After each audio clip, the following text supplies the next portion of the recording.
wabarakatuh. Bapak Ibu jemaah salat subuh yang dirahmati Allah, pada subuh yang berbahagia ini kita akan membahas ayat 25, 26, 27 sampai dengan 28. Kesemua ayat ini merupakan rangkaian dari kenikmatan yang akan didapati oleh orang-orang yang melakukan kebaikan. Pada ayat sebelumnya kita telah membahas tentang bagaimana kenikmatan itu sendiri dijelaskan di dalam Al-Quran hanya akan diperolehi oleh orang-orang yang melakukan kebaikan, di mana kenikmatan pertama bagi mereka itu adalah dapat menatap wajah Allah. Dan Rasul sendiri mengatakan bahwasanya kita nanti di hari akhirat, pada saat kita menatap Allah sebagaimana hari ini kita menatap rembulan purnama, begitu jelasnya, bahkan lebih jelas lagi pada saat seseorang tersebut dimasukkan ke dalam surga dan mereka akan menatap Allah, di mana Allah mengatakan alal araiki yanzurun, bahwasanya mereka akan menatap Allah dengan begitu jelas. Ta'rifu fi wujuhihim nadratan na'im, dan kita juga akan melihat bahwasanya kenikmatan yang akan diperolehi oleh mereka yang dimasukkan ke dalam surga, wajah-wajah mereka itu wajah-wajah yang berseri, bukan wajah-wajah yang kusam. Yusqawna min rahiqin makhtum. Ini merupakan nikmat yang berikutnya yang akan didapatkan oleh orang-orang yang melakukan kebaikan tersebut. Allah berfirman, A'udzubillahi minasyaitonirrajim, Bismillahirrahmanirrahim. Yusqawna min rahiqin makhtum, khitamuhum misk, wa fi dzalika falyatanafasil mutanafisun. Wa mizajuhu min tasnim, 'ainan yashrabu bihal muqawwabun. Ini merupakan kenikmatan yang akan diperolehi oleh orang yang melakukan kebaikan. Yang diantaranya itu adalah dijelaskan, yusqawna min rahiqin makhtum, mereka itu akan disuguhkan air yang tertutup dan air tersebut tersegel. Para mufassirin menjelaskan bahwasanya yang dimaksud dengan rahiq tersebut itu adalah minuman, dan minuman tersebut adalah minuman yang arak yang tidak memabukkan. Hari ini saya pernah melihat beberapa koleksi champagne di Eropa. Semakin lama arak tersebut disimpan, maka harganya semakin mahal. Ada arak itu yang dari Paris itu sampai dengan ratusan tahun disimpan di dalam guci, dalam kendi, dan itu sangat mahal harganya. Satu botol itu sampai ratusan pound sterling. Ini menunjukkan apa? Kualitas arak tersebut seenak apapun itu tetap memabukkan. Berbeda dengan arak yang akan disuguhkan nanti di hari akhirat oleh Allah, itu tidak akan memabukkan. Jadi apa fungsinya Allah menceritakan tentang arak ini kepada manusia, kepada kita? Agar kita sanggup dan mau menahan diri untuk tidak mengkonsumsi arak di dunia ini. Agar apa? Agar kita teringat dengan arak yang akan disuguhkan oleh Allah nanti di hari akhirat. Jauh lebih enak, jauh lebih lezat, jauh lebih semuanya. Bayangkan, salah seorang teman itu menjelaskan kepada saya waktu dia jelaskan tentang champagne tersebut, semakin lama arak itu disimpan, anggur itu disimpan, maka itu semakin bagus kualitasnya, semakin lezat, semakin enak, dan harganya juga semakin mahal. Nanti di hari akhirat, pada saat seseorang itu dimuliakan oleh Allah, mereka akan dimasukkan ke dalam surga dan mereka itu akan disuguhkan dengan arak yang tidak memabukkan. Arak tersebut apa? Arak tersebut adalah arak yang tersegel dan tidak pernah dibuka. Bayangkan, kalau tutup botol champagne itu dibukanya dengan pelan-pelan, dengan hati-hati. Agar apa? Agar tidak pecah. Nanti di hari akhirat, minuman arak yang akan disuguhkan itu tertutup dengan rapi dan tidak pernah dibuka oleh siapapun, dinikmati oleh siapapun kecuali orang yang disuguhkan minuman tersebut.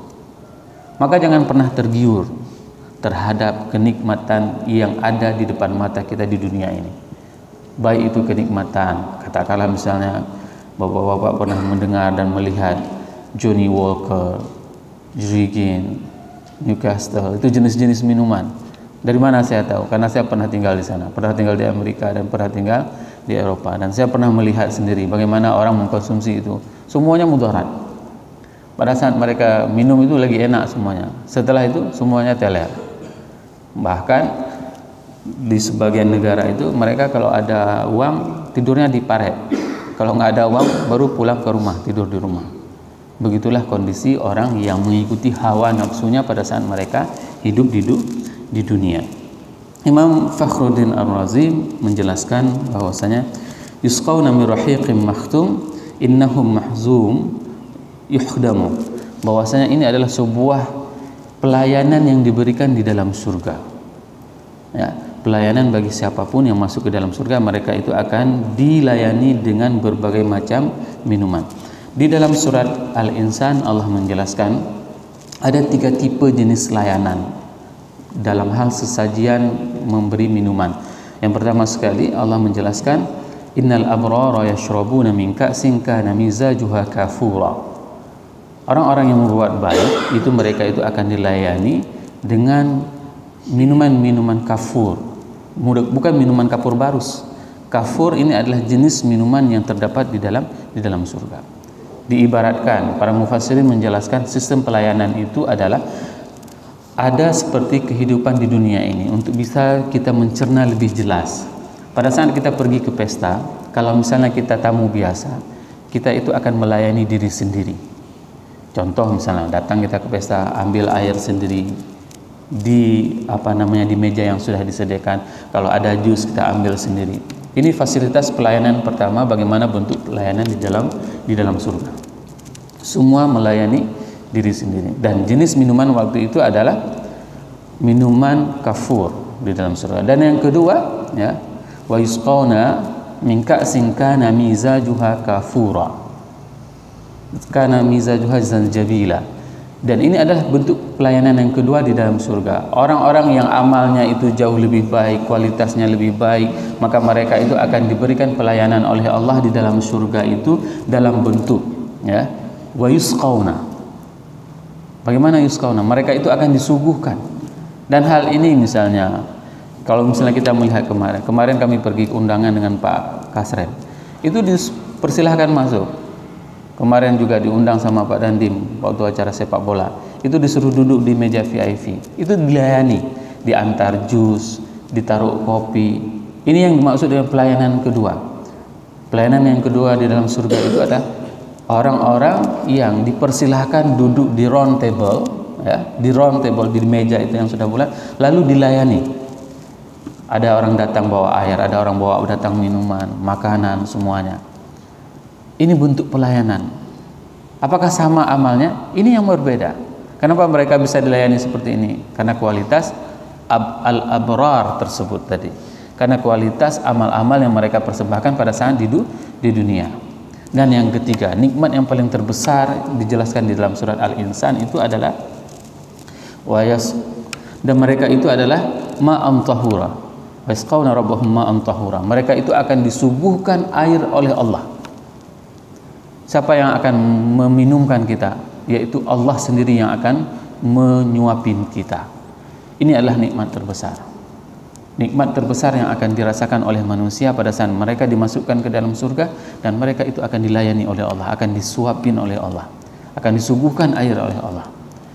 Ketiga ini sangatlah berpengaruh dari amal apa yang kita lakukan. Kalau misalnya hari ini kita melakukan amal-amal kebaikan tersebut, tentu amal itu misalnya kita hanya hadir sendiri ke tempat ini tanpa mengajak orang lain, mungkin pelayanan yang diberikan di dalam surga itu ya seperti pertama, ambil sendiri airnya.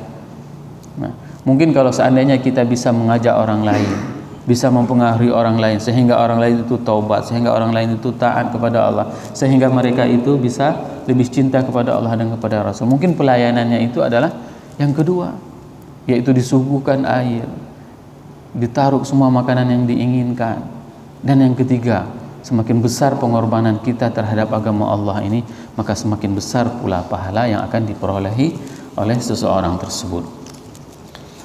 Bapak Ibu jemaah yang dirahmati Allah, berikutnya Imam Ibnu Ashur menjelaskan khitamuhu misk bermakna al-khitam syurb, yaitu di mana air tersebut itu tersegel, dan air tersebut adalah air yang misk. Misk itu adalah air yang sangat wangi. Biasanya kalau orang minum di bejana ataupun di gelas, air itu akan berbekas. Air itu tidak akan akan membuatkan aroma yang lain, tapi berbeda. akhir dari penghujung air yang akan dikonsumsi oleh penduduk di dalam surga itu airnya itu adalah misk. Misk itu merupakan minyak wangi yang paling enak, sehingga di dunia ini ada orang-orang penjual minyak wangi menamakan minyak wangi itu atar itu adalah dengan misk, ya, menamakan dengan misk, walaupun aromanya itu jauh sangat berbeda dengan aroma surga. Nah, ini merupakan hal yang memang harus kita raih. Tasnim yaitu allama li'ainin fil jannah manqulun min masdaris sannam asy-syai' idza ja'ala ka hay'atis sannam. Bahwasanya tasnim itu merupakan salah satu mata air yang berada di dalam surga. Nah, kita terbayang betapa pentingnya sebuah mata air tersebut untuk kehidupan kita di dunia. Hari ini banyak negara-negara yang memang mereka tidak mempunyai mata air, sehingga apa? Sehingga mereka harus mencari sumber air itu ratusan meter ke dalam bumi. Bayangkan nanti di dalam surga air-air itu akan mengalir dari mata air yang sangat bersih, sangat jernih, dan mempunyai cita rasa sesuai dengan keinginan yang diinginkan oleh manusia. Wal muqarrabun humul abrar, yaitu dan orang-orang yang dekat tersebut adalah orang-orang yang melakukan kebaikan-kebaikan di dunia ini. Ini adalah kesempatan kepada kita Bapak Ibu jemaah yang dirahmati Allah. Pada saat Allah masih memberikan umur panjang kepada kita, maka kita masih mempunyai kesempatan untuk melakukan kebaikan-kebaikan, sehingga kita digolongkan oleh Allah di dalam golongan yang dinamakan dengan al-abrar. Waba yashrabuna biha imma sababiyah, ya, bahwasanya biha ini, ba ini adalah ba yang akan kembali kepada orang-orang yang melakukan kebaikan. Siapa yang meminumnya? Yang meminum air tersebut, yang akan mendapatkan fasilitas tersebut adalah orang-orang yang melakukan kebaikan. Di sini tidak pernah dijelaskan kebaikan apa, tidak pernah ditetapkan kebaikan apa. Dikarenakan apa? Dikarenakan Allah ingin membuka peluang kepada kita semuanya. Terkadang ada orang yang melakukan dengan keikhlasan, melakukan amal yang remeh-temeh, akan tetapi itu besar, azimun indallah, akan tetapi itu spektakuler di hadapan Allah. Bapak Ibu pernah mendengarkan bagaimana taubatnya seorang pelacur yang melakukan perbuatan pelacuran hampir seumur hidupnya. Dia melacur, namun suatu hari dia taubat. Taubatnya apa? Dan dia masuk surga karena apa? Masuk surga dikarenakan memberi minuman kepada anjing, binatang yang bernajis, binatang yang dilarang untuk dikonsumsi. Bayangkan seorang pelacur pada saat dia taubat, dan setelah dia melihat seekor anjing kehausan, maka dia memberi air kepada anjing tersebut dengan sepatunya. Sehingga apa? Pada saat dia meninggal dunia, beberapa langkah kemudian dia meninggal dunia, maka datanglah malaikat. Setiap manusia yang meninggal itu dikirim 2 utusan malaikat, dan malaikat tersebut tidak tahu siapa yang akan mencabut nyawanya. Kalau dia yang baik, maka dia akan dicabut nyawa oleh malaikat yang baik. Bayangkan pada saat itu diperintah malaikat yang baik untuk mencabut nyawanya. Heran malaikatnya. Kenapa? Padahal perbuatannya itu adalah melacur, dan dia tidak pernah melakukan kebaikan, dan dia baru tobat. Lalu Allah mengatakan dia telah melakukan tobat dengan keikhlasan, dan pada saat amal yang membuat dia masuk surga adalah dikarenakan dia memberikan minuman kepada binatang yang sedang kehausan. Hari ini betapa banyak ada orang-orang yang memang sengaja memelihara binatang hanya untuk menjaga prestisenya, hanya untuk bermewah-mewah, hanya untuk mereka dianggap keren. Bayangkan ada salah seorang yang memelihara kucing itu, biaya konsumsi kucing itu 1 hari 500.000. Bagaimana kalau seandainya yang kita pelihara itu adalah manusia, anak yatim, orang-orang yang memerlukan? Sungguh banyak manfaatnya. Dia rela menghabiskan uang ratusan ribu hanya untuk kelihatan keren, kelihatan hebat, kelihatan kaya. Ini merupakan bagaimana yang dimaksud dengan al-abrar tersebut tidak pernah dibatasi dengan perbuatan apa saja. Sehingga apa? Apapun perbuatan tersebut, perbuatan kebaikan yang kita lakukan itu berdampak terhadap balasan yang akan diberikan oleh Allah kepada kita semuanya. Inilah beberapa ayat tentang surat Al-Mutaffifin. Insyaallah kita akan menyambung dengan ayat 29 sampai dengan 30 35 pada pertemuan yang akan datang. Semoga apa yang saya sampaikan ini bermanfaat kepada diri saya dan kepada jemaah semuanya, sehingga kita bisa meningkatkan keimanan kita, kecintaan kita kepada Allah dan kepada Rasul. Subhanakallahumma wa bihamdik, asyhadu an la ilaha illa anta, astaghfiruka wa atubu ilaik. Wassalamualaikum warahmatullahi wabarakatuh.